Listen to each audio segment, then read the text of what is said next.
Baik. Bismillahirrahmanirrahim. Assalamualaikum warahmatullahi wabarakatuh.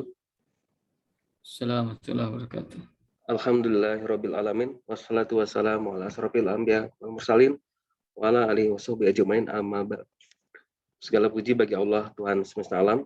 Semoga salawat dan keselamatan tercurahkan selalu pada Nabi dan Rasul termulia kita Muhammad sallallahu alaihi wasallam beserta keluarga dan para sahabatnya dan juga kita para pengikutnya sampai akhir zaman.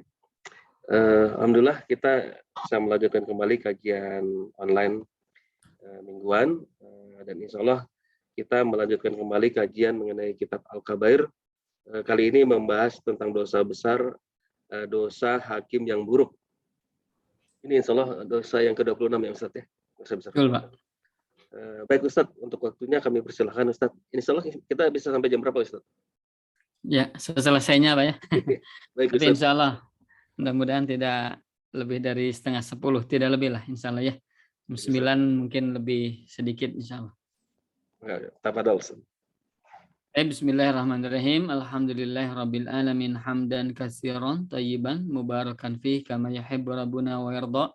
Asyhadu an la ilaha illallah wa asyhadu anna Muhammadan abduhu wa rasuluh. Bapak Ibu yang semoga Allah muliakan, pertama-tama mohon maaf karena keterlambatan saya. Nah, qadarullah ada dari perjalanan seperti itu baru nyampe dan alhamdulillah Allah perkenankan kita untuk bersama kembali dalam rangka thalabul ilmi, dalam rangka belajar. Mudah-mudahan Allah Subhanahu wa taala perkenankan apa yang kita lakukan di kesempatan malam ini sebagai kebaikan kita, amal soleh kita yang kelak akan berbuah surganya yang penuh dengan kenikmatan insyaallah. Amin ya rabbal alamin. Tapi Bapak Ibu yang semoga Allah muliakan, karena waktu sudah berlalu dari jam 8 lebih, baik langsung saya coba bagikan kepada Bapak Ibu semua materi yang akan kita bahas di kesempatan malam hari ini.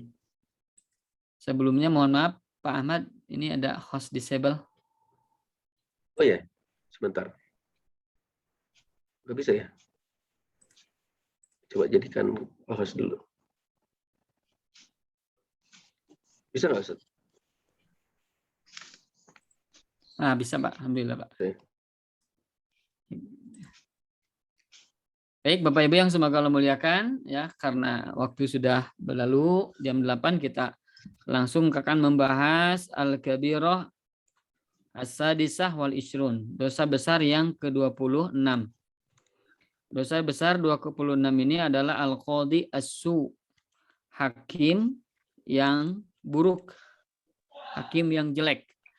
Ini khususnya kepada hakim, tapi intinya pada umumnya adalah kepada seluruh pengambil kebijakan, ya, pengambil kebijakan, baik itu pemerintah maupun presiden, gubernur, RW, RT dan lain sebagainya, sultan, pemerintah atau ya pengadil di pengadilan seperti hakim dan yang lainnya. Taib.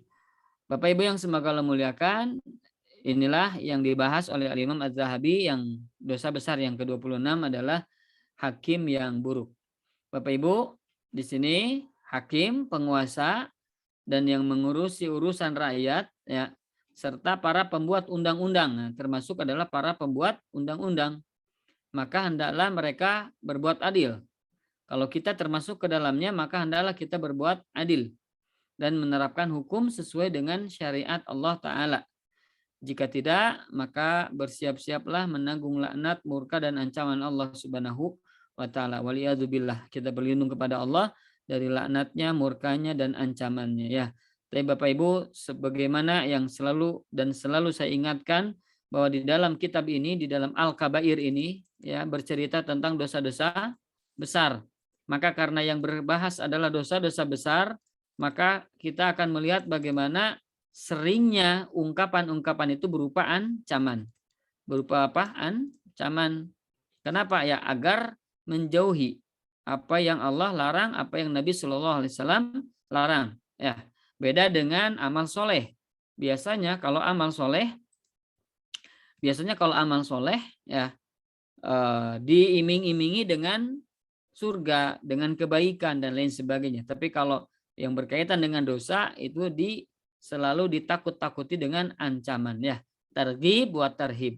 Targhib dalam perkara yang baik ya untuk berkaitan dengan surga ya, memotivasi, mengiming-iming. Ada juga tarhib karena berkaitan dengan neraka, menakut-nakuti, mengancam. Nah, itulah. Maka dosa besar ini kita banyak menemukan hadis-hadis atau perkara-perkara yang berkaitan dengan ancaman agar apa? Agar kita menjauhi apa yang telah Allah dan Rasulnya larang ini ya. Tapi Bapak Ibu, kita akan mulai apa yang disampaikan di dalam catatan kaki kitab Al-Kabair ini.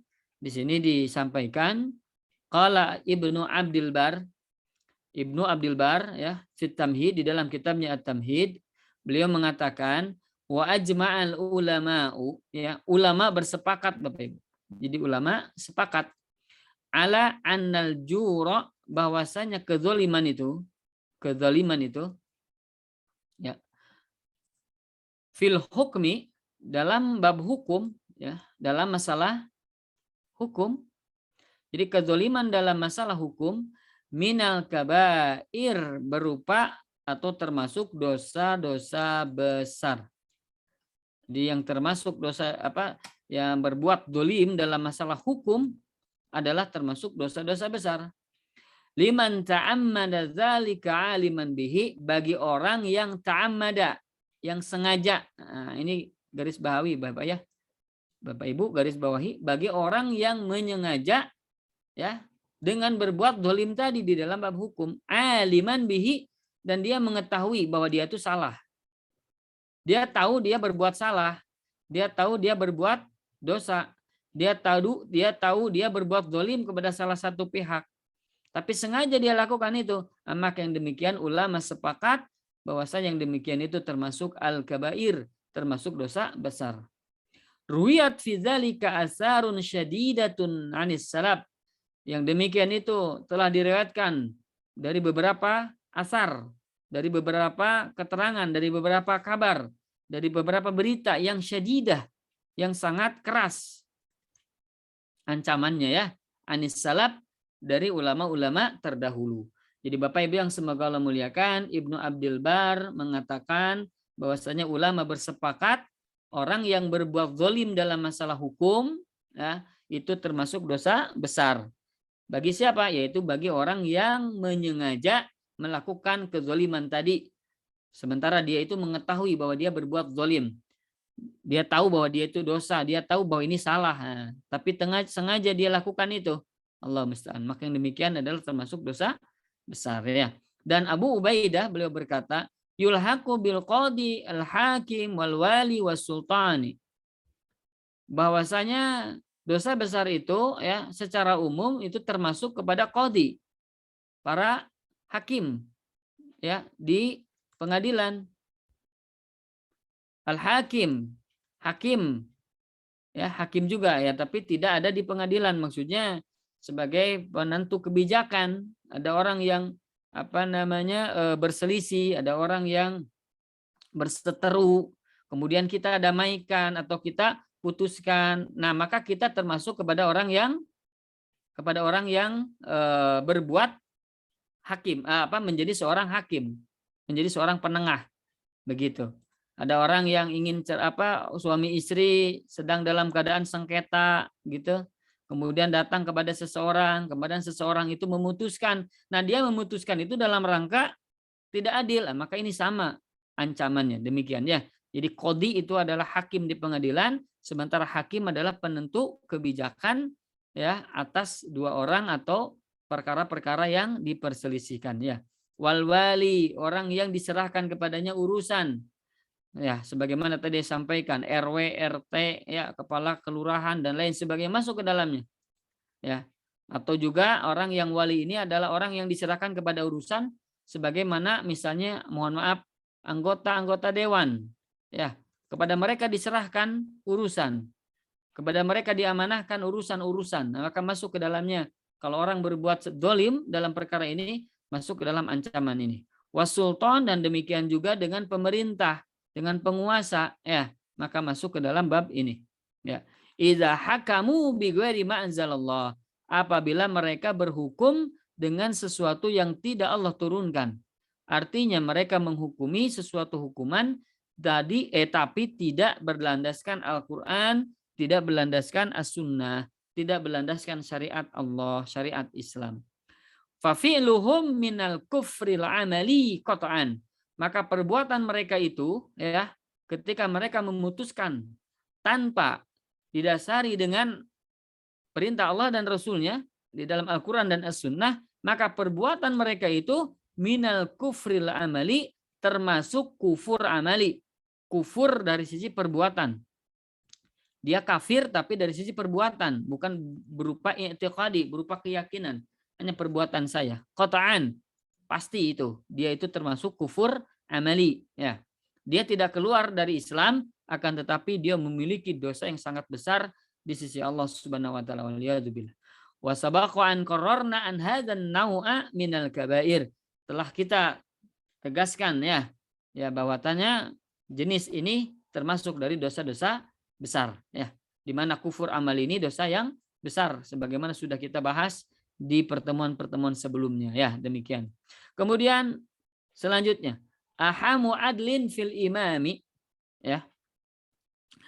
Keadilan yang paling penting. Nah, keadilan yang terpenting fil imam terhadap seorang penguasa, seorang imam, pemimpin, ya, seorang penguasa, seorang penentu kebijakan, an yahkuma bainan nas ya, yaitu menghukumi atau berhukum, menetapkan sebuah kebijakan bainan nas di antara manusia itu bisyariatillah, dengan syariat Allah. Li'anna syari'atallah hiyal adlu, karena yang namanya syariat Allah itulah keadilan yang sebenarnya. Jadi kalau kita ingin berbuat adil adalah justru kita laksanakan syariat Allah dan Rasulnya. Kalau kita memang menginginkan keadilan, karena tidak ada keadilan kalau tidak sesuai dengan syariat Allah Subhanahu wa taala. Ya, karena keadilan itu adalah sebagaimana yang Allah perintahkan. Wa amma man hakama bil qawanina al wad'iyyati, adapun orang-orang yang menghukumi atau yang menetapkan sebuah kebijakan, menetapkan al-qawanin, undang-undang, membuat undang-undang, menetapkan undang-undang, menurunkan kebijakan undang-undang al-wad'iyah ya, berupa buatan manusia, al-mukhalifah, yang berselisih, yang berseberangan, yang menyelisihi, yang bertentangan, lisyariati, kepada syariat, bertentangan dengan syariat, fahuwa min asyadil wulati juran, maka dia adalah termasuk para pemimpin yang sangat dolim. Na'udzubillah. Termasuk para pemimpin yang sangat dolim. Jadi orang yang menghukumi tidak dengan hukum Allah Subhanahu wa taala dalam rangka membuat kebijakan, dalam rangka membuat undang-undang, maka yang demikian kemudian undang-undang itu menyelisih syariat Allah Subhanahu wa taala, maka itu termasuk para pemimpin, para pemegang urusan yang paling zalim. Wal iyadzubillah, semoga Allah lindungi kita semua dari perbuatan tersebut ya. Tapi Bapak Ibu yang semoga Allah muliakan, selanjutnya ancaman Allah dalam Al-Qur'an bagi para pembuat undang-undang dan para pengambil kebijakan yang tidak sesuai dengan perintah Allah Subhanahu wa taala. Ini ada dalam surah Al-Maidah 44, 45 dan 47 ya, afwan ini. 47 ini ya. Taib. Allah Ta'ala berfirman, a'udzubillahi minasyaitonir rajim. Ini potongan ayat ya, sebelumnya ada ayat sebelumnya. Wala tashtaru bi ayati samanan qalila. Janganlah kalian menukar ayat-ayatku dengan harga yang sedikit. Wa man lam yahkum bima anzalallah. Barang siapa yang tidak berhukum, tidak menetapkan hukum, tidak memutuskan sebuah perkara bima anzalallah, dengan apa yang telah Allah turunkan ya, berupa Al-Qur'an ya, faulaika humul kafirun, maka merekalah termasuk orang-orang yang kafir. Jadi orang-orang yang memutuskan, menetapkan hukum ya tidak dengan apa yang sebagaimana Allah turunkan, maka mereka termasuk orang-orang yang kafir. Nah, pertama nih ya.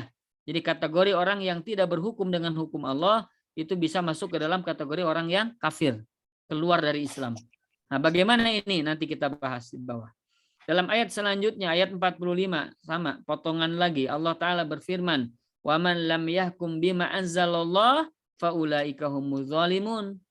Barang siapa yang tidak memutuskan perkara menurut apa yang Allah turunkan, tidak menetapkan hukum ya sesuai dengan apa yang Allah perintahkan, maka mereka itu adalah orang-orang yang zalim.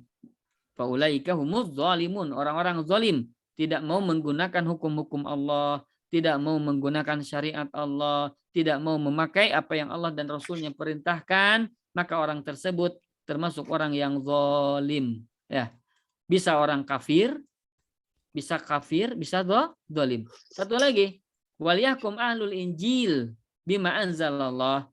Hendaklah para pengikut Injil itu ya, mereka menghukumi, memutuskan perkara bima anzalallah menurut apa yang Allah turunkan. Fihi di dalamnya, di dalam Injil tadi. Wa man lam yahkum bima anzalallah, barang siapa yang tidak berhukum dengan apa yang Allah turunkan, tidak menetapkan suatu hukum, tidak membuat undang-undang, tidak menetapkan hukum ya sebagaimana yang Allah turunkan, faulaika humul fasikun, maka mereka termasuk orang-orang yang fasik. Jadi Bapak Ibu yang semoga Allah muliakan, di dalam 3 ayat ini Allah menyebutkan kriteria yang berbeda. Satu sisi orang yang tidak memakai hukum Allah itu orang kafir. Yang kedua, orang yang tidak memakai hukum Allah itu orang zalim. Tapi yang ketiga, ternyata Allah juga menetapkan orang yang tersebut adalah orang yang fasik. Bapak Ibu yang semoga Allah muliakan, pertama bahwasanya orang kafir itu pun termasuk orang zalim. Orang kafir pun termasuk orang yang fasik. Ya, demikian. Akan tetapi di sini karena disebutkan tiga-tiganya, maka menurut para ulama di sini ada perbedaan. Apa perbedaannya? Baik. Maka dalam ayat-ayat tersebut ada beberapa faidah bahwa pertama, pengikut-pengikut Injil itu diharuskan memutuskan perkara menurut apa yang Allah turunkan di dalam Injil itu sampai kepada masa diturunkannya Al-Qur'an. Artinya ketika mereka ya belum sampai kepada mereka Al-Qur'an, artinya belum ada Nabi Rasulullah Shallallahu Alaihi Wasallam, berarti masih memakai syariatnya Nabi Isa, ya Nabi Isa Nasrani ya. Nah, maka mereka menggunakan Injil. Nah, maka mereka wajib untuk menetapkan apa yang Allah perintahkan di dalam Injil tadi, karena Al-Qur'an belum datang. Tapi ketika datang kepada mereka Al-Qur'an, sampai kepada mereka Al-Qur'an, maka mereka harus berhukum kepada apa yang Allah turunkan yang terbaru berupa Al-Qur'an. Ya, demikian. Itu yang pertama. Yang kedua, walaupun di sini tetap ya, di sini pengikut Injil itu harus memutuskan perkara apa yang Allah turunkan nanti di dalam Injil. Begitupun ketika kita diturunkan oleh Allah Al-Qur'an, maka kita pemilik Al-Qur'an, maksudnya kita yang mengimani Al-Qur'an ini wajib menetapkan hukum sesuai apa yang Allah dan Rasulnya, apa khususnya yang Allah terapkan atau Allah cantumkan di dalam Al-Qur'an. Demikian. Itu yang pertama. Yang kedua, orang yang tidak memutuskan perkara menurut hukum Allah ada 3 macam. Pertama, karena benci dan ingkar kepada hukum Allah. Wah, dia benci. Dia mengingkari hukum Allah. Ada orang yang benci seperti itu. Maka orang semacam ini adalah orang kafir. Jelas ya, orang kafir itu benci kepada Islam, benci kepada hukum Allah, benci kepada syariat Allah Rabbul Alamin. Maka jikalau ada orang yang mengaku-ngaku Islam tapi benci dan mengingkari hukum Allah, maka termasuk mereka itu orang-orang kafir menurut para ulama. Na'udzubillah min dzalik ya. Yang kedua, karena menuruti hawa nafsu. Jadi orang yang tidak menggunakan hukum Allah karena mengikuti hawa nafsu ya. Contohnya misalnya karena uang, karena karena perkara-perkara dunia ya. Akhirnya dia merugikan orang lain, maka dia disebut orang yang zalim. Jadi kalau dia tuh mengakui bahwa ini teh hukum Allah, dia mengakui bahwa ini teh dosa, mengingkari hukum Allah, tahu begitu, tapi lebih memilih hawa nafsu. Tapi bagaimana ya? Ini kan uang. Aduh, gimana ya? Ini kan saya butuh mobil, butuh rumah, butuh kesejahteraan dunia dan lain sebagainya, sehingga dia berbuat zalim dalam menetapkan hukum itu, maka ketika dia berbuat seperti itu, maka dia termasuk orang yang zalim. Kemudian yang ketiga, orang yang fasik, ya. Jadi lebih memilih hukum-hukum manusia, hukum buatan daripada hukum Allah, menyingkirkan begitu ya. Meyakini ini benar, meyakini hukum Allah itu bagus, baik dan lain sebagainya begitu ya. Akan tetapi lebih memilih hukum-hukum yang di luar perintah Allah dan Rasulnya. Maka orang seperti itu termasuk orang yang fasik ya. Nauzubillah summa nauzubillah. Mudah-mudahan Allah jauhkan ketiga perkara ini ya, agar kita terhindar dari orang-orang kafir ya, sebutan oleh Allah tadi ya, orang zalim maupun orang fasik ya.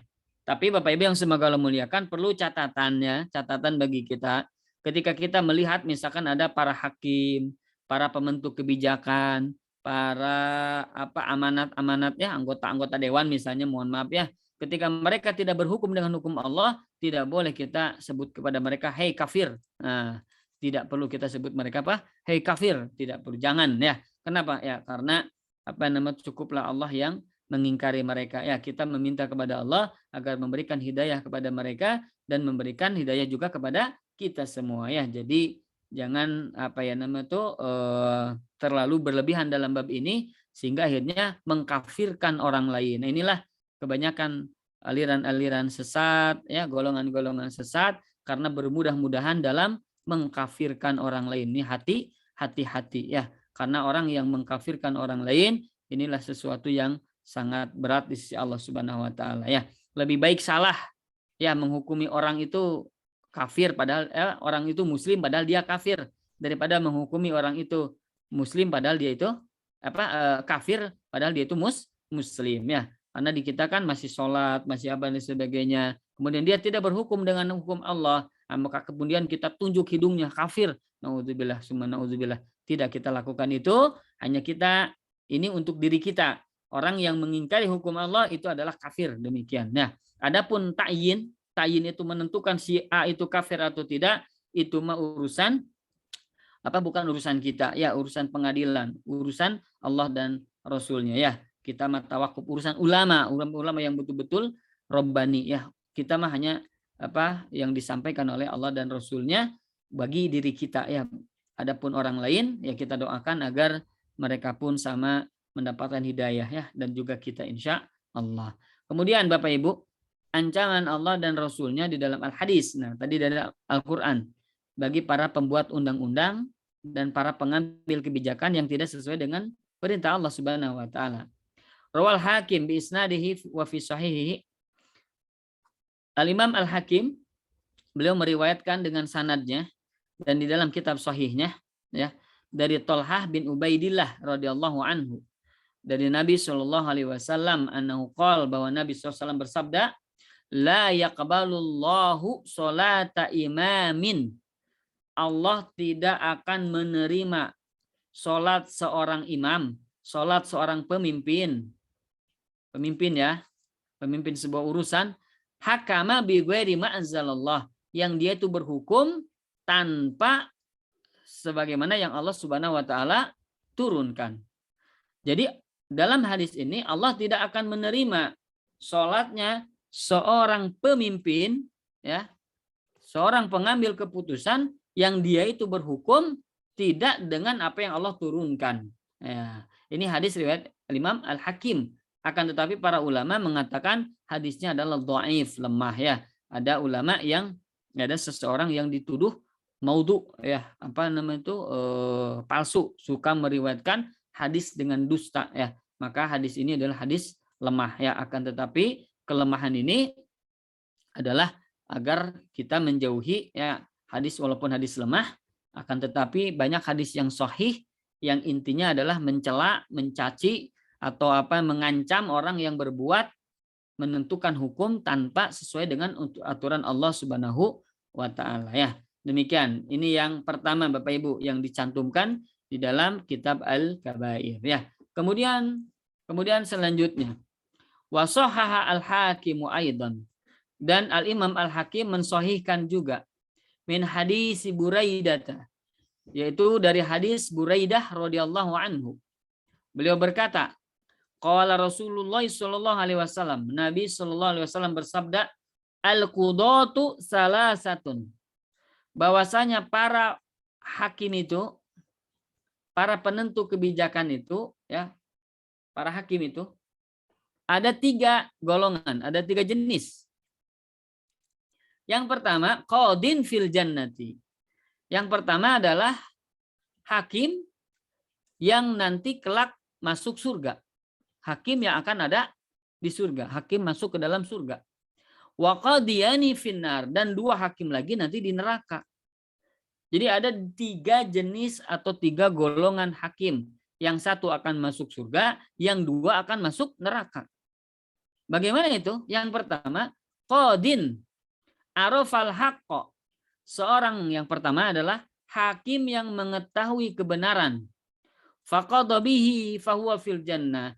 Kemudian dia memutuskan atas nama kebenaran itu.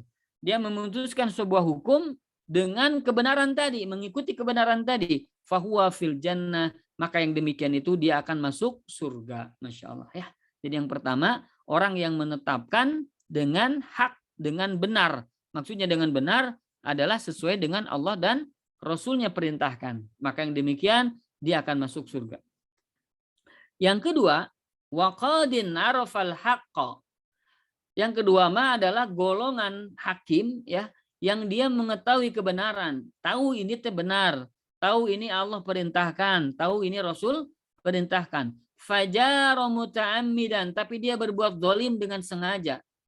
Dia tahu dia itu zalim. Dia tahu ini kebenaran, tapi ternyata dia tidak taati kebenaran itu. Malah memilih perkara yang salah, yang dia akui dan dia sadari itu salah. Fahuwa finnari, maka dia itu termasuk golongan yang akan masuk ke dalam neraka. Na'udzubillah. Jadi yang kedua, apa tadi? Hakim yang mengetahui kebenaran tapi ternyata berbuat zalim ya, dengan sengaja tidak mengikuti kebenaran itu, maka dia masuk ke dalam neraka. Itu yang kedua. Yang ketiga Bapak Ibu, waqadin qada bighairi ilmin. Nah, yang ketiga adalah para penentu kebijakan ya, para hakim yang dia memutuskan tanpa ilmu. Maksudnya tanpa ilmu ya tanpa yang dia ketahui. Ini perintah Allah atau larangan Allah. Ini Allah ridho atau tidak. Dia tidak peduli. Pokoknya dia memutuskan sesuai dengan apa yang dia pikirkan. Begitu. Jadi qada bighairi ilmi. Seorang hakim yang dia itu menghakimi tanpa ilmu. Fahuwa finnari. Maka dia pun termasuk ke dalam orang yang akan masuk ke dalam neraka. Na'udzubillah. Jadi ada 3 ya Bapak Ibu. 1 tadi yang mengetahui kebenaran, kemudian dia ikuti kebenaran itu. Yang kedua, dia ketahui kebenaran itu tapi dia tidak mengikuti, malahan justru memilih kedzaliman, memilih hawa nafsunya, memilih dunia, memilih keinginan-keinginan duniawi, menelantarkan atau menyepelekan kepentingan Allah Subhanahu wa taala, maka yang demikian masuk neraka. Yang ketiga, hakim penentu kebijakan tapi dia tidak punya ilmu, tidak berilmu dan dia memutuskan tanpa ilmu dari seharusnya yang Allah dan Rasulnya perintahkan, maka dia pun masuk ke dalam neraka. Na'udzubillah. Qalu, maka para sahabat bertanya, ya. Jadi kalau yang pertama jelas masuk surga karena dia mengikuti kebenaran. Yang kedua jelas bahwa orang yang tidak mengikuti kebenaran maka dia masuk neraka. Tapi yang ketiga bagaimana? Dia kan tidak tahu ilmunya. Kenapa dia masuk neraka? Itu kata para sahabat. Fama dzambul ladzi yajhal? Ya Rasulullah, apa dosanya orang yang bodoh tadi? Yang ketiga ini nih. Apa dosanya orang yang tidak tahu tadi? Kan dia tidak tahu ya Rasulullah. Kenapa dia dijadikan orang yang masuk neraka? Nah, maka Nabi SAW menjawab, zambuhu alla yakuna qadiyan hatta ya'lama.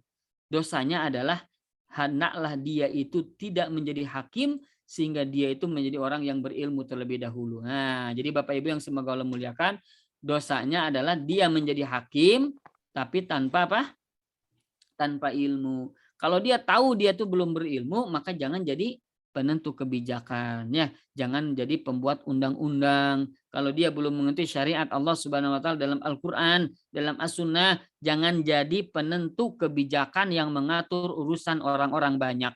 Penentu kebijakan yang mengatur urusan manusia kebanyakannya. Kenapa? Karena bisa jadi ternyata dia menghakimi sesuatu, menetapkan sesuatu, membuat sesuatu ya berupa undang-undang atau hukum yang tidak atau yang bertentangan dengan apa yang Allah dan Rasulnya perintahkan. Nah, ini hadisnya sahih insyaallah riwayat Al-Imam Abu Daud, ya disahihkan oleh Syekh Albani rahimahullahu taala. Demikian Bapak Ibu, yang ini hadis yang kedua ya, bahwasanya hakim itu ada 3 golongan sebagaimana yang tadi disebutkan ya. Mudah-mudahan kita jauh dari yang kedua dan yang ketiga. Kemudian qultu, aku katakan, kata Imam Az-Zahabi, fakullu man qada bi ghairi ilmin, maka setiap orang yang menetapkan tanpa ilmu, wala bayyinatin, dan tanpa bukti ya. Jadi menetapkan tanpa bukti, menghukumi tanpa bukti, minallah wa rasulih, bukti dari Allah, bukti dari Rasulnya, berupa keterangan Al-Quran, berupa keterangan Al-Hadis, ala ma yaqdi bihi, atas apa yang dia putuskan, fahuwa dakhilun fi hadzal wa'id, maka itu dia termasuk ke dalam ancaman yang tadi golongan 3 manusia tadi ya. Jadi orang yang tidak berilmu ya, dan dia tidak tahu bagaimana yang Allah dan Rasulnya perintahkan, kemudian dia hukumi, dia putuskan hukum itu, maka dia masuk ke dalam ancaman yang tadi. Na'udzubillah, summa na'udzubillah ya. Kemudian Bapak Ibu, semoga Allah lanjutkan, semoga Allah muliakan. Kita lanjutkan, ada hadis yang ketiga dari Abu Hurairah radhiyallahu anhu, dari Nabi Shallallahu alaihi wasallam, beliau bersabda, man ju'ila qadiyan bainan nas, barang siapa yang dijadikan seorang hakim di antara manusia, ya, diangkat menjadi hakim, diangkat menjadi pengadil ya, diangkat menjadi penentu kebijakan, diangkat menjadi pembuat undang-undang, faqad dzubiha bi ghairi sikinin, sungguh dia telah disembelih tanpa menggunakan pisau. Nauzubillah. Kenapa Bapak Ibu? Karena tadi resikonya besar. Seorang penentu kebijakan, seorang hakim, seorang pengatur urusan orang banyak, ya, seorang pembuat undang-undang, itu dosanya besar apabila apa? Apabila tidak sesuai dengan apa yang Allah dan Rasulnya perintahkan ya. Ketika dia tidak tahu apa hukum Allah dan Rasulnya, kemudian dia kemudian dia memaksakan diri jadi hakim, hati-hati. Maka kata Nabi, faqad dzubiha bi ghairi sikin, dia itu telah disembelih, dia telah dibinasakan, dia telah dicelakakan tanpa menggunakan pisau gitu ya. Jadi tidak dengan secara langsung, sebetulnya dia dalam keadaan dijerumuskan ke dalam kebinasaan. Na'udzubillah summa na'udzubillah ya. Baik, itu yang kedua. Kemudian hadis yang keempat, yang ketiga tadi ya. Sekarang yang keempat. Dari Aisyah radhiyallahu anha, beliau berkata, sami'tu Rasulullah sallallahu alaihi wasallam, aku mendengar Nabi sallallahu alaihi wasallam bersabda, yu'ta bil qadil adli yaumal qiyamah. Didatangkan nanti seorang hakim yang adil pada hari kiamat. Fayulqa min syiddatil hisab. Kemudian akhirnya dia itu akan ditanya, akan dihisab ya, dengan syiddatil hisab, dengan hisab yang sangat-sangat keras. Hisab yang sangat-sangat parah begitu, yang sangat-sangat menyakitkan ya, apa maksudnya itu yang sangat ketat begitu, yang sangat keras. Ma yawaddu annahu lam yaqdi baina tsnaini fi tamratin, dan dia itu menginginkan, dia berharap bahwasanya dia itu belum pernah memutuskan sebuah perkara di antara 2 orang ya, dalam perkara kurma, dalam perkara sebiji kurma. Allah karim. Jadi Bapak Ibu, ada seorang hakim yang menetapkan permasalahan yang remeh-temeh berkaitan dengan kurma, sebiji kurma. Kemudian dia putuskan ya. Maka padahal dia hakim adil, tapi ternyata dihisabnya sangat keras ya, demikian. Ini tapi riwayatnya dhaif ya, lemah. Ini diriwayatkan oleh Imam Ahmad dan Ibnu Hibban. Jadi hakim yang adil mah insyaallah ya, dalam riwayat-riwayat yang lain insyaallah akan Allah anugerahi kebaikan baginya insya Allah ya. Jadi hadis ini adalah lemah ya dari sisi sanadnya ya, demikian. Akan tetapi ini adalah bisa menjadi penyemangat kita agar apa? Agar kita hati-hati dalam menghukumi sesuatu ya, jangan bergampang-gampangan ya. Motivasinya hadis ini khawatir ya bahwasanya ternyata kita salah dalam menghukumi tadi ya. Taib. Itu yang keempat. Yang kelima Bapak Ibu, ada hadis lagi dari Mu'ad bin Jabal radhiyallahu anhu bahwa Nabi Shallallahu alaihi wasallam bersabda, innal qadiya, sesungguhnya seorang hakim itu, la yazillu fi zalqatin, sungguh dia akan tergelincir fi jahannam, di neraka jahanam, abadu min adnin, lebih jauh daripada kota Aden. Jadi Bapak Ibu yang semoga Allah muliakan, dia akan tergeluncur masuk ke dalam jahanam yang sangat jauh dari kota Aden ya. Wallahu alam, ini di mana ya, saya belum melihat syarahnya. Intinya menggambarkan bahwasanya dia akan tergelincir ke dalam neraka jahanam yang jaraknya dari permukaan sampai ke dasarnya itu sangat dalam, sangat jauh, lebih jauh daripada dari kota yang terjauh dari Mekah begitu ya. Wallahu alam. Akan tapi ini hadisnya dhaif ya. Sekali lagi hadisnya dhaif ya. Diriwayatkan oleh Abd bin Humaid di dalam kitabnya Al-Muntakhab ya. Jadi Bapak Ibu yang semoga Allah muliakan, tapi ini jadi motivasi lagi bagi kita, hati-hati untuk menjadi seorang pengambil keputusan, pengambil kebijakan, karena bisa jadi ini tergelincir ke dalam jahanam ya. Karena ini maknanya sesuai ya. Kalau dia salah dalam menghukumi, hati-hati bisa tergelincir ke dalam neraka jahanam. Na'udzubillah summa na'udzubillah. Kemudian menjadi penguasa dan hakim menurut orang-orang soleh. Nah, bagaimana orang-orang soleh memandang seorang hakim itu? Al-Fudail bin Iyad, beliau berkata, rahimahullah ta'ala, semoga Allah rahmati beliau, yang bagi lil qadi, hendaklah, sepantasnya lah, bagi para hakim itu, bagi seorang hakim itu, an yakuna yauman fil qada, bahwasanya suatu hari dia ada di dalam pengadilan, memutuskan perkara, satu hari dia di pengadilan, memutuskan perkara, wa yauman fil bukai ala nafsihi, tapi hendaklah dia menyediakan satu hari lagi untuk menangisi dirinya sendiri. Satu hari memutuskan perkara, esoknya menangisi untuk apa? Agar tidak sampai dolim dalam membuat keputusan begitu ya. Khawatir ini berbuat salah. Jadi artinya berarti ya, Al-Fudail bin Iyad mengkhawatirkan profesi seorang hakim, penentu kebijakan, pembuat undang-undang ya. Kalau kita mah ya hakim, kemudian anggota dewan, para pemerintah, maka kata Al-Fudail bin Iyad, hendaklah dia menyediakan satu hari bekerja di pengadilan, bekerja sidang, bekerja membuat undang-undang, tapi siapkan satu hari sebagai tangisan untuk menangisi diri mereka sendiri. Allahul musta'an. Inilah kata orang-orang soleh ya, hati-hati dalam menetapkan sebuah urusan. Kemudian waqala Makhul berkata, lau khuyyirtu bainal qada'i, seandainya aku diberikan pilihan antara sebagai seorang hakim wa baina darbi unuki, atau dipenggal leherku. Jadi kalau aku diberikan pilihan, satu jadi hakim, yang kedua dipenggal. Allah karim. Mana yang dipilih oleh Makhul? Lakhtartu darba unuki alal qada'i. Maka sungguh aku akan memilih lebih baik dipenggal saja leherku daripada menjadi seorang hakim. Masya Allah. Lebih baik dibunuh daripada menjadi seorang anggota dewan. Lebih baik dibunuh daripada menjadi seorang pemimpin. Dalam menetapkan kebijakan ternyata tidak sesuai dengan apa yang Allah dan Rasulnya perintahkan. Lebih baik dipenggal lehernya daripada menjadi seorang hakim. Ini perkataan siapa? Makhul rahimahullahu ta'ala. Masya Allah. Ya. Yang ketiga, da'a Malik bin Munzir. Ya, Malik bin Munzir memanggil Muhammad bin Wasi. Liyaj'alahu ala qada'il Basrah. Agar dia menjadikan Muhammad bin Wasi ini sebagai seorang qadi, sebagai seorang hakim di Basrah. Basrah itu di Irak ya. Di kota Irak. Fa'aba. Kemudian dia menolaknya. Muhammad bin Wasi menolak ajakan atau tawaran Malik bin Munzir untuk menjadi hakim. Tidak mau saya jadi hakim. Begitu kata Muhammad bin Wasi. Fa'awadahu. Terus dipaksa. Waqala. Kemudian dia berkata. Ya, raja ini berkata, la tajlisanna wa illa jaladtuka.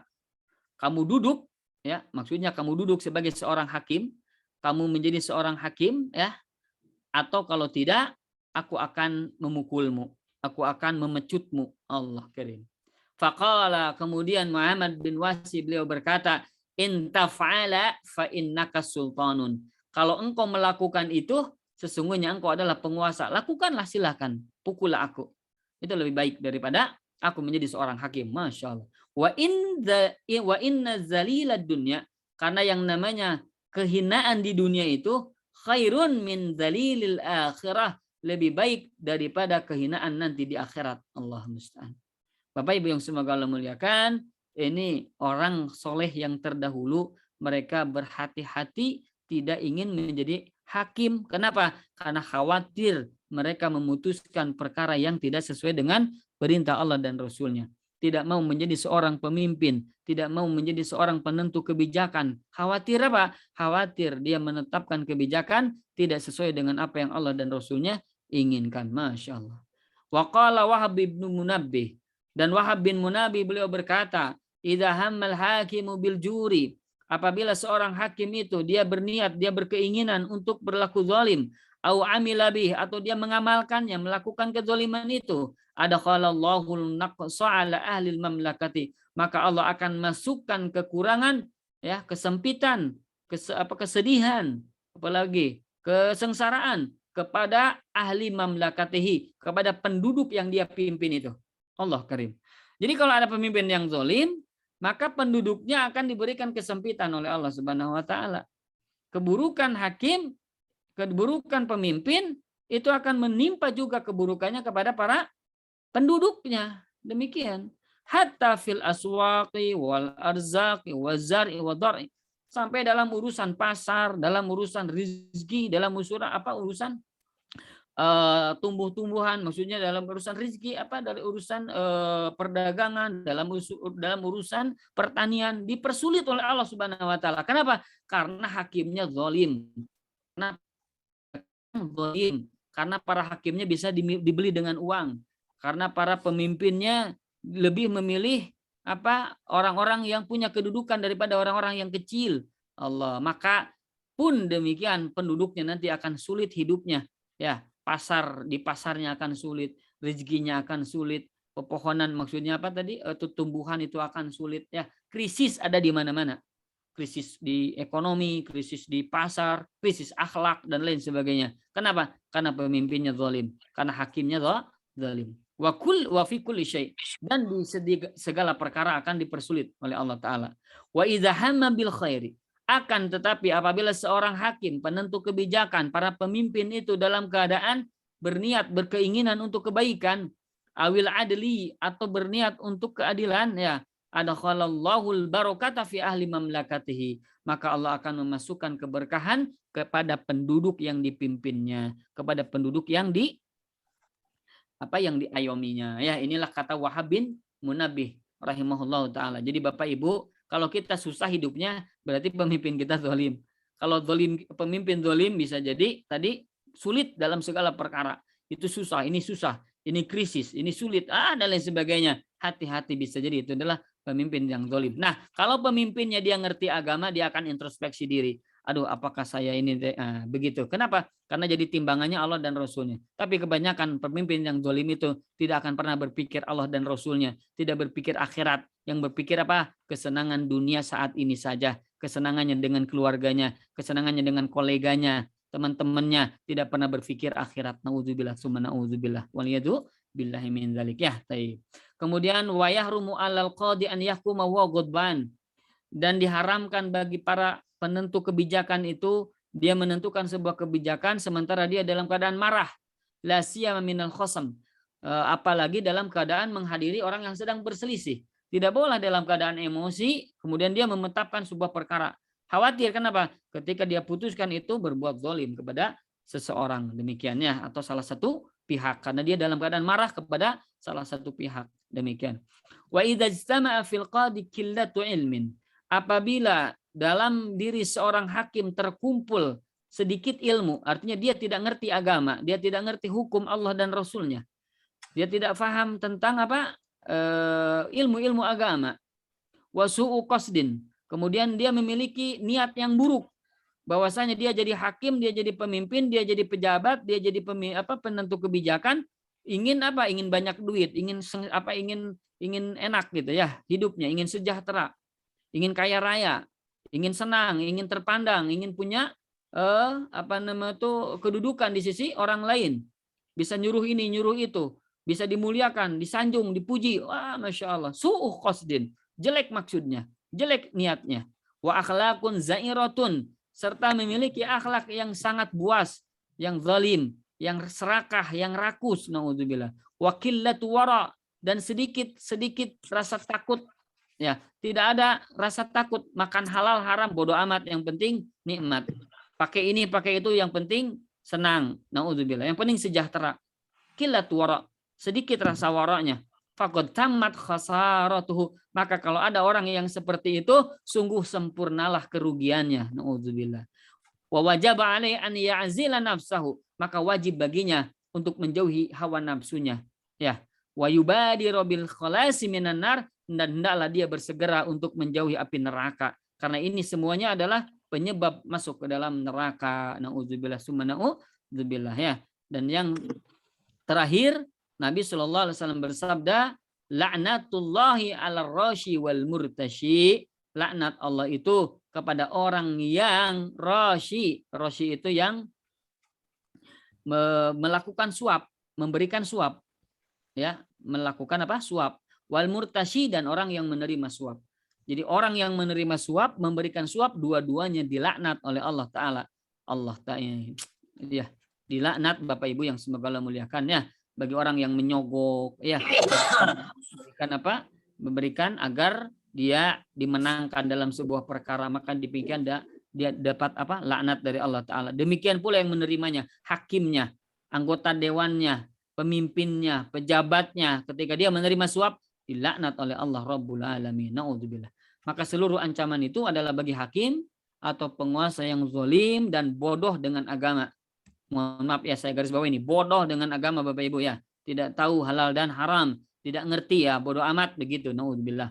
Adapun jika hakim itu adil, maka ini adalah berkah dan kebaikan baginya, dan sebetulnya keberkahan dan kebaikan bagi para pemimpin, apa, orang-orang yang dipimpinnya. Demikiannya Bapak Ibu. Terakhir ini, wa amma idza ijtahadal hakim wa qadha bi maqama bihi dalil. Apabila seorang hakim, adapun seorang hakim apabila dia bersungguh-sungguh, ya, dan dia memutuskan bima qama bihi dalilu ala sihhatihi, berdasarkan dalil yang sahih, maksudnya berdasarkan Al-Qur'an, berdasarkan As-Sunnah, berdasarkan agama syariat Allah, walam yahkum bi ra'yi faqihin, dan dia tidak menghukumi dengan pendapatnya yang paham, ya, pendapat orang yang paham, faqad laha dha'fa dzalikal qaul, maka dia telah menghindari kelemahan perkataan tersebut, ya. Fahuwa majurun wala budd, maka dia sungguh akan diberikan pahala, pasti pasti dia akan mendapatkan pahala. Jadi lebih memilih Al-Qur'an, As-Sunnah, agama daripada orang pintar begitu. Oh, menurut ini, menurut itu, begini.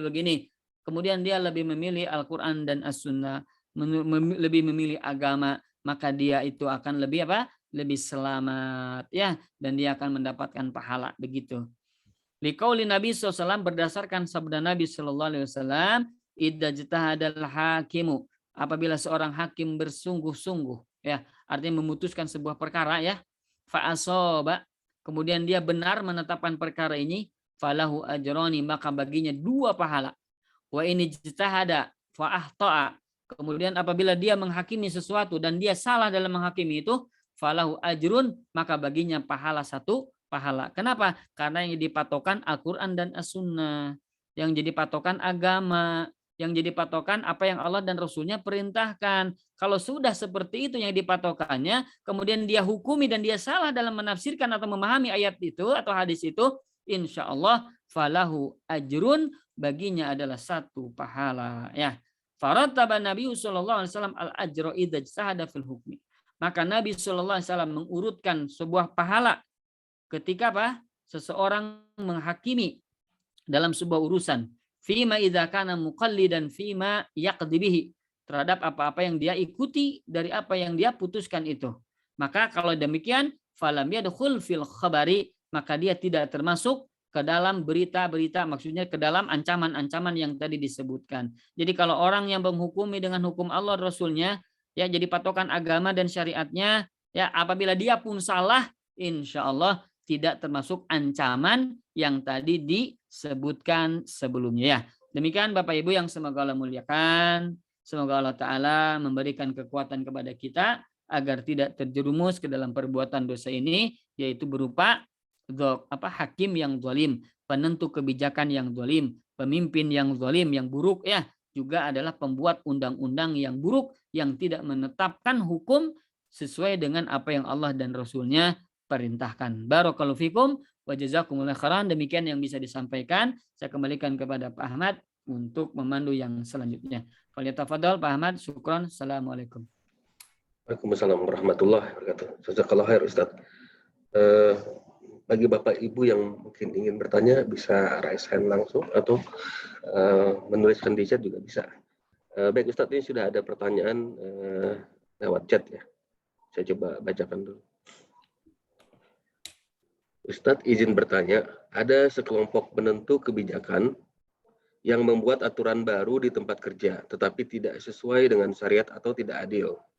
Kita memiliki akses langsung pada mereka dan sudah berusaha mengingatkan, namun tidak didengarkan. Maka bagaimana posisi kita? Apakah ikut terkena dosa karena tetap bekerja di sana? Baik, barakallahu fikum. Bapak Ibu yang semoga Allah muliakan, kata Nabi Shallallahu Alaihi Wasallam, man ra'a minkum munkaran falyughayyirhu biyadihi. Barang siapa yang melihat sebuah kemungkaran, ya, sebuah dosa, salah satunya ini Pak, ya, para penentu kebijakan tapi tidak adil, kan itu perbuatan dosa, kemungkaran. Falyughayyirhu biyadihi. Maka rubahlah dengan tangannya, dengan kekuasaannya, maksudnya dengan kekuatannya, ya. Fa in lam yastati, kalau tidak mampu, fabilisani, hendaklah dia rubah dengan lisannya, ya, dengan ucapan, dengan nasihat, dengan dengan usulan-usulan dan lain sebagainya. Fa in lam yastati fa biqalbi, kalau tidak mampu dengan hatinya, ingkari dengan hatinya. Fadzalika aful iman, maka mengingkari dengan hati itu adalah selemah-lemahnya iman. Jadi Bapak Ibu yang semoga Allah muliakan, ya, khususnya penanya tadi, benar. Alhamdulillah, sudah tepat ya yang dilakukan, yaitu mengingatkan, ya. Adapun ketika sudah diingatkan ternyata yang bersangkutan tidak mau mentaati atau tidak mau mendengarkan, maka itu urusan dia dengan Allah Subhanahu wa taala. Nah, bagaimana sikap kita? Bapak Ibu yang semoga Allah muliakan, apabila itu berkaitan dengan keharaman-keharaman yang Allah perintahkan, kemudian berkaitan dengan pekerjaan kita, ya, sehingga kita melakukan keharaman itu atau orang lain melakukan keharaman itu, maka kita mencari pekerjaan lain yang lebih selamat dan halal. Ya, misalnya begini, contoh, ada kita bekerja di sebuah restoran, ya, ternyata menyediakan babi, homer gitu ya, minuman keras dan lain sebagainya. Kemudian, waduh, ini kan haram ini, gitu. Akhirnya kita sampaikan kepada pemilik perusahaan atau manajer tadi, Pak, begini Pak, ya, saya tuh agamanya Islam Pak, Muslim, kami tidak boleh begini-begini dan lain sebagainya. Tapi ternyata ini mah bukan agama, ini mah mencari uang, misalnya seperti itu. Apalagi dia Muslim, misalkan seperti itu, maka lebih baik ya mencari pekerjaan lain yang memang jelas dan nyata halalnya, ya, demikian. Tapi kalau misalnya kebijakan itu tidak ada kaitannya dengan hal-hal yang bisa jadi kita lakukan haram, atau yang lain orang lain haramkan, maka insya Allah tidak masalah bekerja di tempat itu, ya. Wallahu a'lam. Demikian mungkin Pak Ahmad. Ya. Ya, baik Ustaz. Ada yang raise hand ya. Mungkin dipersilahkan Pak Rudi Sulistyo. Silakan kalau mau bertanya langsung. Bismillah. Assalamualaikum Ustaz. Assalamualaikum warahmatullahi wabarakatuh. Pak Rudi? Ya, Ustaz. Masya Allah. Barakallahu fiik, Pak Rudi. Ya. Ya, Pak. Mau bertanya ini Ustaz, gini, tadi kan masalah takfir ya. Orang yang tidak menghukumi dengan hukum Allah Subhanahu wa taala itu ada 3 kategori ya. Dan masalah takfir pun kita harus berhati-hati, tidak boleh menuduh seorang itu kafir gitu ya. Menuduh kafir. Namun begini Ustaz, apabila ada orang yang dia secara terang-terangan gitu, bahkan di media dia bicara bahwa syariat Islam, dia menolak syariat Islam lah, intinya seperti itu. Dia meragukan syariat Islam menjadi menyelesaikan semua permasalahan kehidupan seperti itu secara terang-terangan di media. Apakah boleh kita menyikapi terhadap orang itu sebagai seorang yang kafir seperti itu? Bahkan mungkin kalau dia seorang Islam, suatu ketika dia mengimami sholat itu, kita tidak mau berimam kepada dia karena dia sudah mengatakan bahwa dia tidak suka dengan syariat Islam, dia meragukan syariat Islam, seperti itu, Ustaz. Mungkin pertanyaan Ustaz, barakallahu fiik. Wafik barakallah, masya Allah. Bagus nih pertanyaan ya. Jadi kadang Bapak Ibu betul kita menemukan ada orang yang seperti itu, keras dalam menentang hukum Allah Subhanahu wa taala. Terang-terangan benci gitu, terang-terangan benci kepada Islam, terang-terangan benci kepadanya. Maka kewajiban itu adalah iqamatul hujjah. Iqamatul hujjah itu mengajukan kepada dia, menegakkan kepada dia bukti, menasehati dia, ya, menetapkan kepadanya, memberikan kepadanya hujjah. Nah, pertanyaannya siapa yang menetapkan hujjah? Kalau misalnya kita yang menetapkan hujjah, kita yang menasehati, kemudian dia ternyata tidak mau mendengar, kita coba sampaikan kafir. Nah, seperti itu. Apakah begitu? Nah, maka Bapak Ibu yang semoga Allah muliakan, yang mewajibkan atau yang berkewajiban atau untuk iqamatul hujjah adalah orang-orang yang berkompeten dalam bab ini. Khususnya adalah apa? Para qudot, para hakim, kalau dulu, mohon maaf ya, kalau di zaman atau bukan dulu ya, intinya di aturan Islam di negeri-negeri yang memang menetapkan aturan Islam, ketika ada orang yang nyeleneh seperti itu, apalagi yang benci kepada Islam, maka dia dipanggil ke pengadilan, kan begitu ya? Dipanggil, kemudian apa? Dia dihukumi sebagai apa? Sebagai ditanya, kemudian diminta untuk bertobat, kan seperti itu. Kalau dia bertobat, ya maka bebas dari penjara, bebas dari hukuman. Tapi kalau dia tidak bertobat, maka akan dihukum. Itu kalau negerinya negeri Islam. Nah, sementara kita untuk iqamatul hujjah itu siapa? Kan begitu ya? Kita yang mengingatkan, kita ini siapa gitu kan. Akhirnya tidak bisa kita menetapkan seorang per individu ya, si A itu kafir, si A itu kafir. Nah, maka itu lebih selamat tidak sampaikan itu. Akan tetapi kita sampaikan secara umum, secara mutlak. Maksudnya bagaimana? Contoh, orang yang menetapkan atau orang yang membenci syariat Allah itu kafir. Itu memang harus kita sampaikan. Orang yang menetapkan syariat Allah itu kafir. Misalnya ada orang yang mengatakan begini-begini, maka itu sebetulnya secara ini masuk ke dalam kategori kafir. Begitu saja. Tanpa menetapkan si A itu kafir, si B itu kafir. Tapi menetapkan perbuatannya. Perbuatan ini adalah perbuatan orang kafir. Perbuatan ini adalah perbuatan orang yang zalim. Perbuatan ini adalah perbuatan orang yang membenci Islam. Dan dia masuk ke dalam golongan munafik. Nah, tapi tidak disebut dia itu munafik. Dia itu kafir. Nah, seperti itu ya. Agar apa? Agar kita ya walaupun tahu ya hal-hal yang seperti itu adalah sebuah dosa besar, tapi kita sampaikan ya kepada umat bahwa yang mengatakan yang demikian itu sudah masuk ke dalam kategori kafir. Demikian saja, tanpa kita langsung menghukumi dia itu kafir.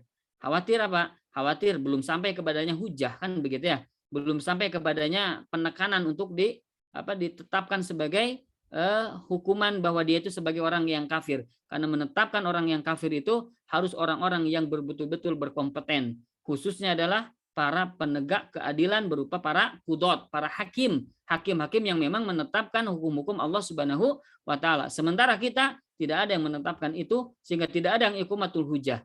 Tidak ada yang tidak ada yang menjelaskan kepadanya kebenaran. Sehingga ya kita anggap saja bahwa dia itu betul-betul bodoh dalam agama ya. Sehingga kita tidak mengkafirkan individunya, tapi mengkafirkan perbuatannya. Karena memang perbuatan itu perbuatan orang-orang kafir, membenci Islam, membenci syariat, perbuatan orang kafir. Maka kita sebutkan, misalkan saya sampaikan, ada orang mengatakan begini, maka kalau orang seperti ini menurut agama masuk ke dalam kategori kafir, gitu. Tanpa menetapkan si itu adalah apa? Kafir. Tapi perbuatannya perbuatan orang-orang kafir, gitu. Perbuatan begini, perbuatan orang-orang munafik. Perbuatan orang begini, orang-orang fasik. Nah, tanpa menetapkan si A, si B sebagai orang yang kafir atau fasik. Kenapa? Karena tidak ada yang iqamatul hujjah di sini ya. Karena negeri kita bukan negeri Islam ya. Wallahu alam. Demikian mungkin, Pak. Baik, Ustaz. Ada yang merespon lagi, Ibu Dian. Silakan. Assalamualaikum warahmatullahi wabarakatuh, Ustadz. Assalamualaikum warahmatullahi wabarakatuh. Bu Dian. Iya. Ya, mohon damang Ustadz. Alhamdulillah saya Ibu. Mohon. Saya Ibunya. Alhamdulillah. Ustadz Punten mau bertanya. Misalnya kita adalah pemimpin dalam suatu perusahaan. Nah, kemudian pegawai kita melakukan satu kesalahan. Nah, yang ingin saya tanyakan, cara untuk menanganinya, apakah SP1, SP2, SP3 baru pecat gitu ya, atau langsung pecat karena berpikir, aduh ini kayaknya kalau dikasih SP1, SP2, SP3 khawatir terulang kembali. Nah, kalau misalnya langsung, itu kita zolim nggak ya Ustadz? Maksudnya ke pegawai tersebut gitu. Mohon arahannya Ustadz ya. Baik, Masya Allah, barakallahu fiik. Assalamualaikum warahmatullahi wabarakatuh. Assalamualaikum warahmatullahi wabarakatuh. Tapi Bapak Ibu yang semoga Allah muliakan. Nah, memang ya para penentu kebijakan juga masuk ke ranah yang seperti ini ya. Seperti para pemimpin perusahaan. Ini bisa jadi ketika dia menetapkan tidak sesuai dengan apa yang Allah dan Rasulnya perintahkan ya. Contohnya misalnya dia ternyata menghukumi seseorang atau memberikan kebijakan yang tidak sesuai dengan apa yang Allah Rasulnya perintahkan, maka itu pun akan berbuat seperti yang tadi diancam. Nah, sekarang permasalahannya tadi kalau dia ada orang karyawan berbuat salah. Karyawan berbuat apa? Salah.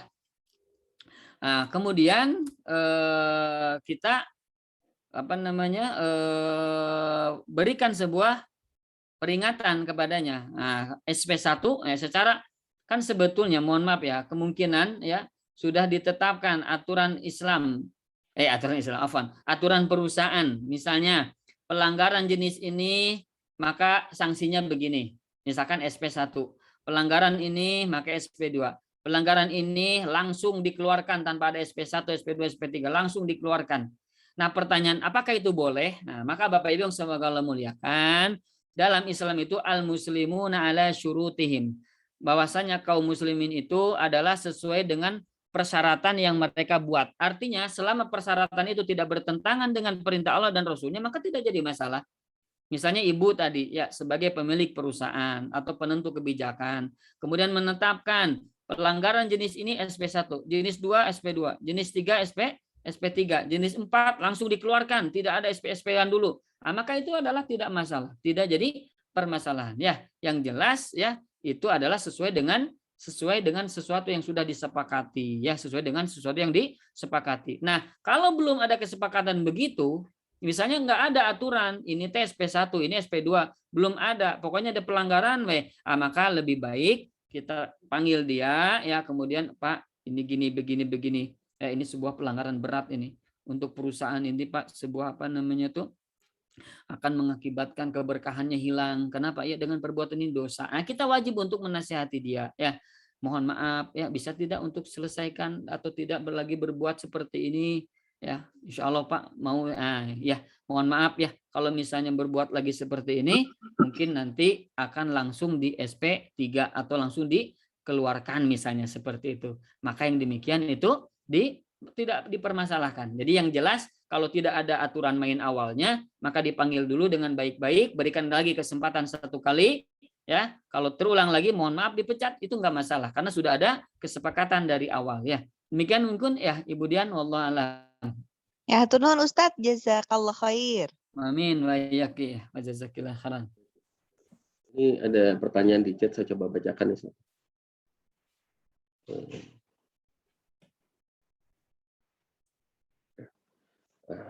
Bismillah, izin bertanya Ustadz.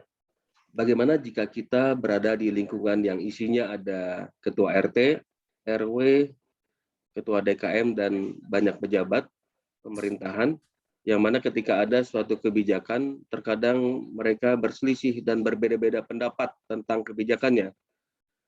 Bagaimana seharusnya yang harus diikuti aturannya?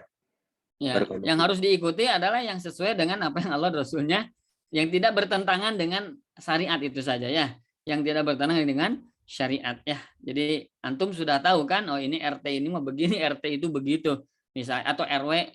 Saya nggak tahu ya apakah masing-masing RT itu punya kebijakan, saya wallahu alam ya. Yang jelas selama misalnya perintah mereka itu, aturan atau kebijakan mereka itu tidak bertentangan dengan syariat ya, maka itu tidak apa-apa untuk kita lakukan. Tapi kalau sudah bertentangan jangan. Misalnya, tolong Bapak Ibu seluruhnya hadir di lapangan untuk apa?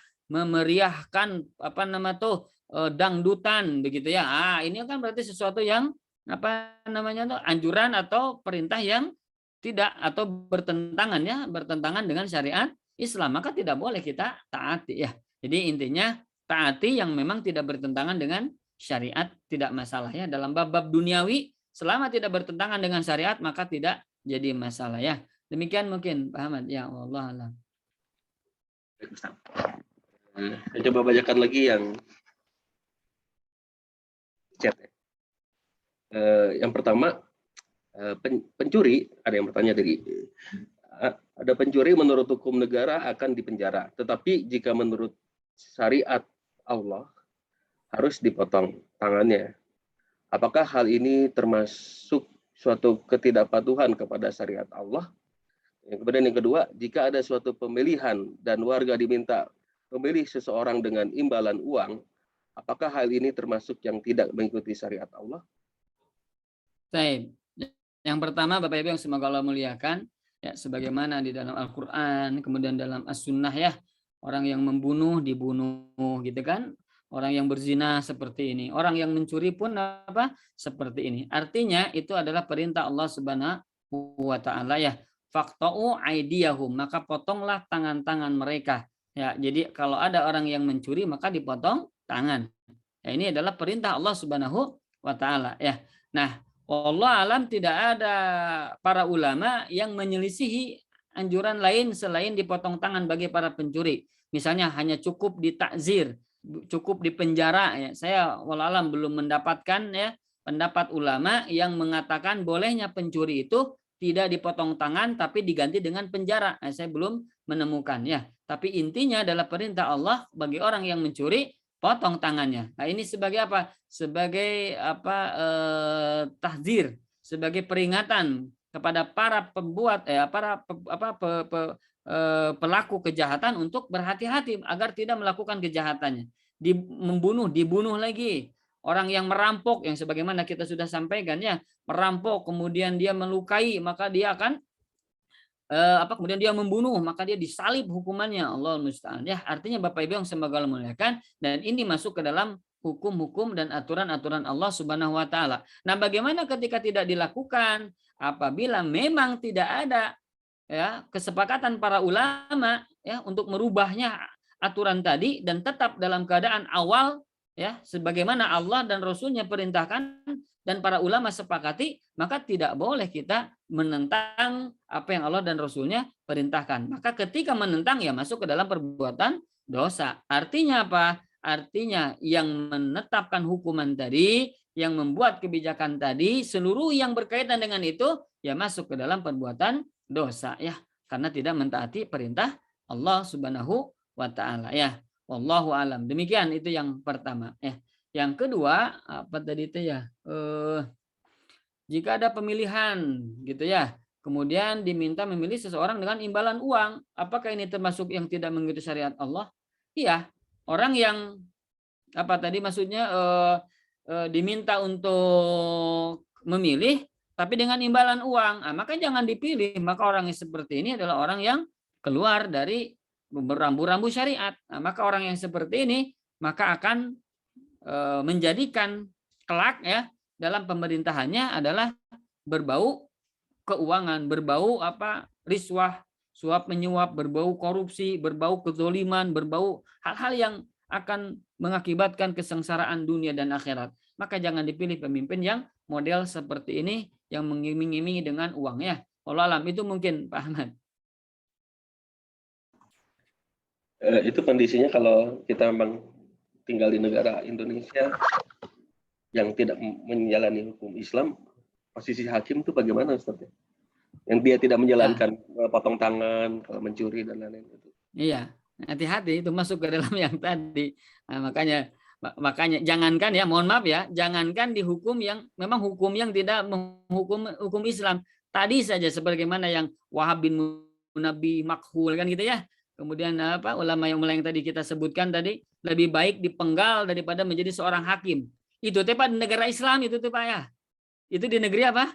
Islam.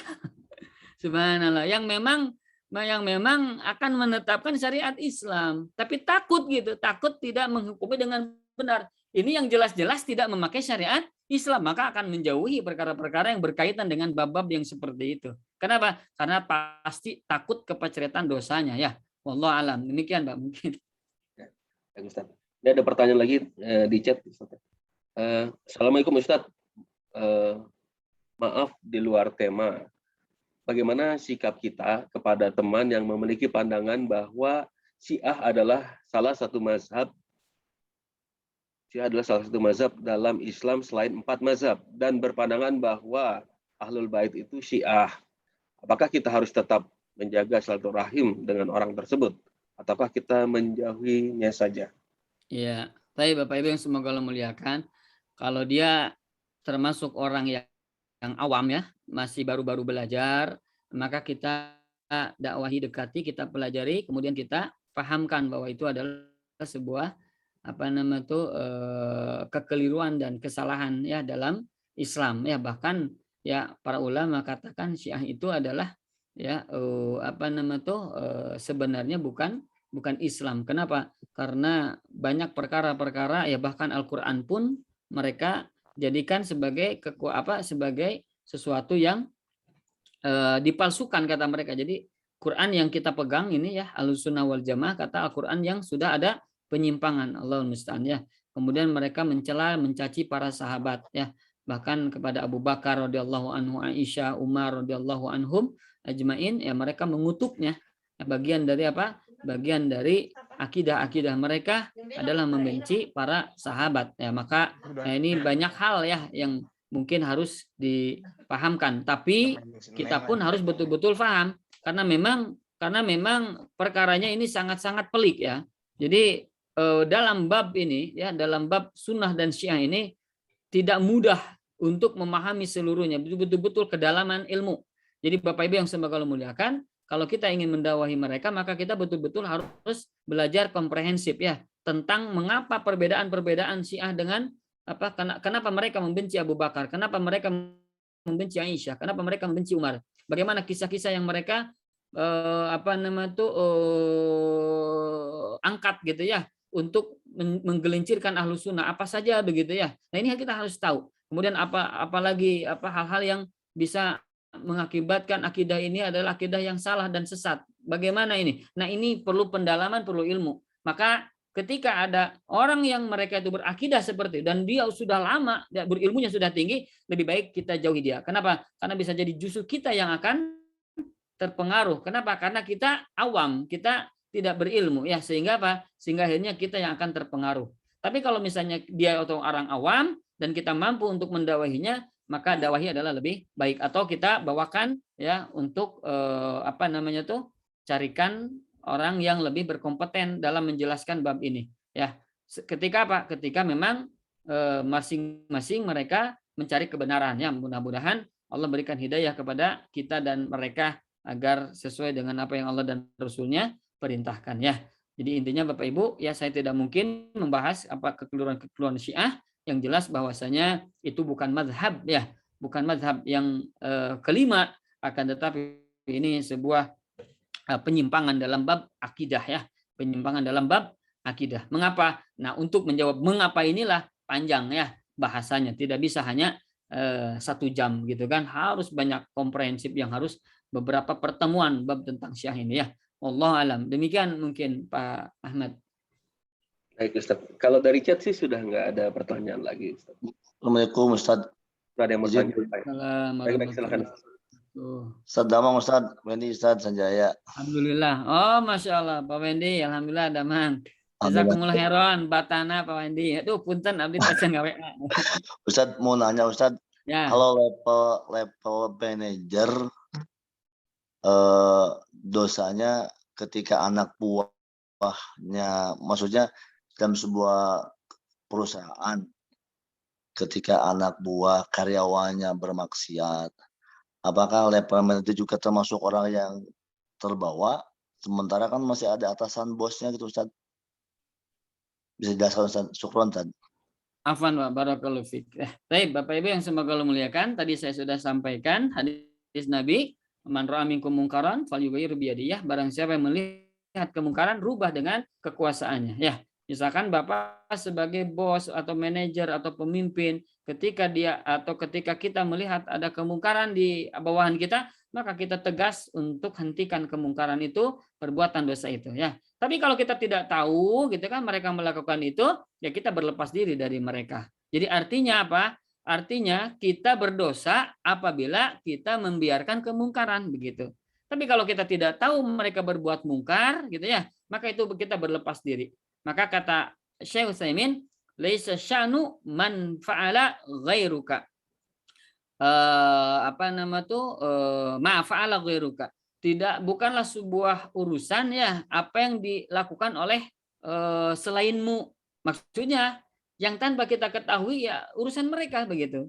Akan tetapi yang jadi perkara adalah ketika kita tahu, kemudian kita tidak merubahnya, ketika itu, maka itulah yang jadi perkara, ya jadi dosa. Tahu ini salah, tapi kita biarkan, ya itulah yang jadi dosa. Tahu ini maksiat, tahu ini dosa, tapi kita biarkan, kita akan berdosa lagi. Tapi kalau kita tidak tahu apa yang mereka perbuat di luar, maka tidak jadi masalah, ya. Wallahu a'lam. Demikian mungkin. Ini Ustaz, Walaupun mungkin tambahan ya, walaupun tetap kita terus ingatkan, jangan buat dosa, jangan buat dosa, jangan buat dosa seperti itu.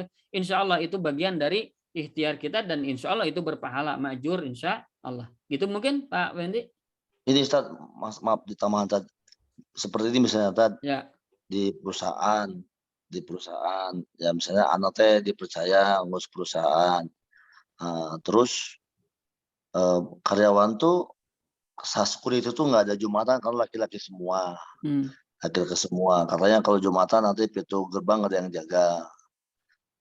Terus Ana menyampaikan ke bos, ya kalau bisa itu security-nya ada perempuan untuk menjaga. Itu terus bahkan termasuk karyawannya pun ada yang tidak Jumatan. Sementara Ana teh sebagai orang yang dipercaya ngurus pabrik gitu. Tapi Ana udah menyampaikan ke bos ketika tidak diizinkan kesempatan Jumatan, apakah yang Ana sebagai orang dipercaya itu termasuk orang yang berdosa? Gimana Ustaz? Baik, Nah, itu. Barakallahu fiik. Khusus ya dalam bab Jumatan ya memang ini ada ulama yang membolehkan tidak melaksanakan Jumatan ketika sesuatu yang memang dia itu mengurusi urusan orang-orang banyak gitu dan itu tidak ada yang menggantikan atau sulit untuk digantikan. Nah, maka boleh untuk tidak Jumatan. Makanya sebagaimana yang dilakukan oleh askar-askar ya, para polisi-polisi Mekah, coba lihat Pak, kalau kita lagi di Mekah kan ya, mereka tidak sholat Jumatan bahkan ya, mereka berkeliling gitu kan ngontrol. Kenapa? Karena ada urusan yang lebih dahsyat atau yang lebih besar yang apabila mereka tinggalkan itu akan mengakibatkan sebuah hal-hal yang tidak diinginkan. Nah, maka ada ulama juga yang mengatakan diperbolehkan untuk hal-hal yang seperti tadi ya. Akan tetapi ya memang lebih selamat yang lebih baik apabila memungkinkan untuk dikunci saja. Kemudian kalau ada yang perlu misalnya ya nanti setelah Jumatan, karena kan Jumatan itu tidak lama ya. Kalau dengan askar memang jelas itu ya ada betul-betul urgen kalau dalam bab polisi Mekah itu ya, polisi dalam keadaan mengamankan jamaah umroh, jamaah haji gitu kan ya. Kemudian jamaah-jamaah yang melaksanakan ibadah begitu, itu mah betul-betul urgent dan tidak mungkin untuk digantikan ya. Tapi kalau sekedar mohon maaf ya, sekedar perusahaan, kalau saya berpendapat ya lebih baik ya misalnya kita kunci kemudian kita mohon maaf sedang Jumatan kalau memungkinkan seperti itu ya. Artinya tapi kalau misalkan khawatir nanti akan datang pencuri atau datang dan lain sebagainya ya. Kalau misalnya memungkinkan untuk masih bisa Jumatan itu lebih baik ya. Dan kalau memungkinkan tadi ada perempuan misalnya untuk menjaga atau pengganti lah siapa gitu walaupun tidak ada bukan satpam asli begitu ya. Hanya sebagai misalnya pengganti saja pas Jumatan khusus begitu ya. Perempuan yang memang punya kompetensi khusus dalam bab Jumatan saja mereka bekerja, nah itu lebih baik sebagaimana yang tadi disampaikan oleh Pak Wendy. Tapi kalaupun mereka tidak mau menerima atau merasa berat dan sebagainya, kita bertahap sedikit demi sedikit karena pertama ini adalah bagian dari udzur mudah-mudahan ya karena tadi ada sesuatu yang dikhawatirkan terjadi sesuatu yang tidak diinginkan, akan tetapi kita terus berusaha ikhtiar sedikit demi sedikit, sebagaimana yang tadi disampaikan oleh Pak Wendy, untuk mengadakan satpam dari bukan jenis perempuan, ya dari perempuan begitu ya, yang bisa menggantikan perannya sebagai penjaga begitu ya. Demikian mungkin Pak Wendy maksudnya ya. Jadi ada sesuatu yang diperbolehkan dalam bab ini, salah satunya dalam rangka menjaga fasilitas umum, maka dibolehkan dia melaksanakan sholat duhur, tidak sholat Jumat. Ditukar saja. Ya Pak? Ya, ditukar saja. Amin wa iyyakum. Jazakumullah. Assalamualaikum. Wassalamualaikum warahmatullahi wabarakatuh. Baik Ustaz, kayaknya di chat sudah tidak ada pertanyaan lagi Ustaz, dan juga tidak ada lagi yang raise hand ya. Alhamdulillah. Mau ditutup dulu, Ya, Ustaz? boleh Pak. Karena udah 9:30 lebih ya. Kemalaman buat Bapak Ibu semua. Bapak Ibu yang semoga Allah muliakan, demikian mungkin yang bisa disampaikan. Mudah-mudahan Allah Ta'ala menjaga kita dari segala perkara-perkara dosa, perkara-perkara yang Allah larang dan Rasul-Nya yang larang.